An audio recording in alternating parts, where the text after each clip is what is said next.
I thought everybody hated me for like the longest time, but I'm realising that only a lot of people hate me. No, I'm letting in the love more than I ever have. Robbie, great to see you here. It's your night. It's the Netflix pop-up. It's London. Ayda's there. How are you feeling, sir? I feel like the birthday boy. I feel strangely like the man of the hour. I feel as though this is some sort of victory lap that I may or may not deserve. I feel as though I am nervous because I am putting myself out there and being vulnerable and exposing absolutely everything about myself in the hopes that maybe I get seen as a human. Because for me, for this human, that is very important. And I also know the pitfalls of that expectancy because, you know, most of the time we go, no, we're not ready, Robbie. We're not ready to like you or see you as a human. No, we're going to kick you instead. We'll see. What was the, from the outset, what do you say, what's the film I don't want to make? What were the things you said, right, I don't want it to be this? I don't want to make all the documentaries that you've seen before, Talking Heads documentaries, archive footage, it's just, and then a celebrity talking about a celebrity. I wanted to break with form. I wanted it to be something that you hadn't seen before. And these are lofty thoughts to give to a director and go, this is what I want, you sort it out. Because I didn't give him any ideas. And then he came back to me and went, what about this? And we have broken with form. And I got what I wanted. And I think that what we do have is entertaining. And I hope people enjoy it. You have thousands of hours of archive. You've been filmed since the age of 17. But there are moments where you think, wow, that was captured on film. That can't be easy to watch back. No, it's traumatic. You know, people don't like looking at themselves in selfies or listening to their own voice on the phone, let alone watching someone in real time have a nervous breakdown. Yeah, it's tough. It's tough.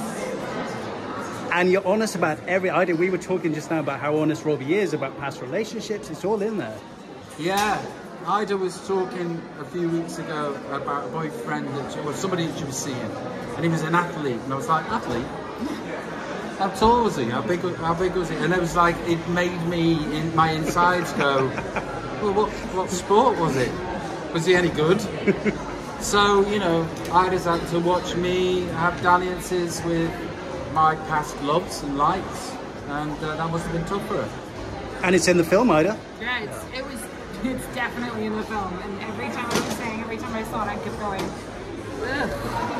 But, you know, I'm glad it made me feel like that, because it'd be weird if I didn't feel like that. There's a lot she has to put up with. We have loved your work on stage, on film, in book form, so many forms of art and entertainment for 25, 30 years. Thank you. I hope you had a moment where you reflected on that love from us, for your craft. Do you know what?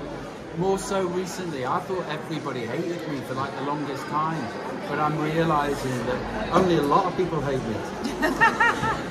No, I'm letting in the love more than I ever have. Yeah. You know, I appreciate that when people see me and smile, they genuinely mean it, and it feels really, really good. This whole thing for me is about love me, you know, and now I can possibly let them. And having the conversations we weren't having in the 90s, Ayda, that's important as well.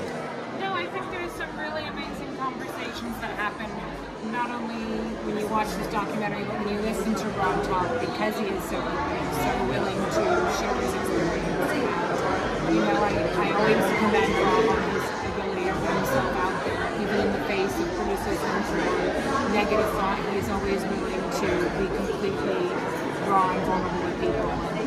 I think it's a blessing to be able to have people like Rob do that. Yeah. Carries the conversation forward. Rob, as well, I wondered if you have let the boys see a sneak preview of this, of the Take That Boys seen it, and have you seen their new Global Player podcast? I've not, but the Global Player podcast, I think that was sort of like, it was said in the press, it was like their response to Robbie or something. Yeah. Not that you guys did that, you guys didn't do that.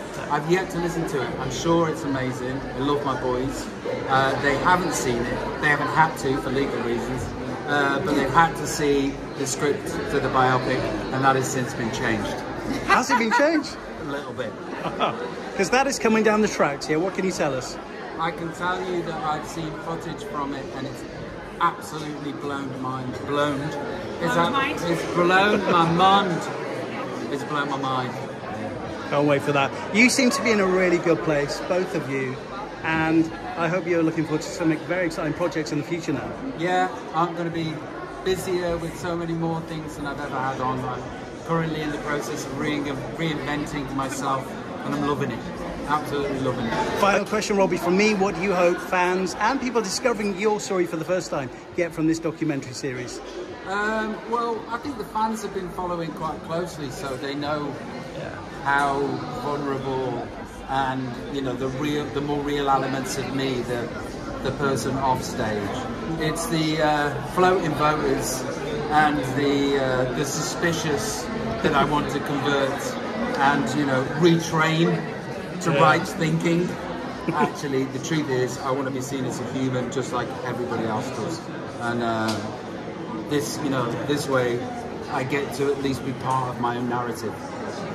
Have an amazing evening tonight, Robbie and Ayda. Great to see you both. Bless you. So much. Thank you.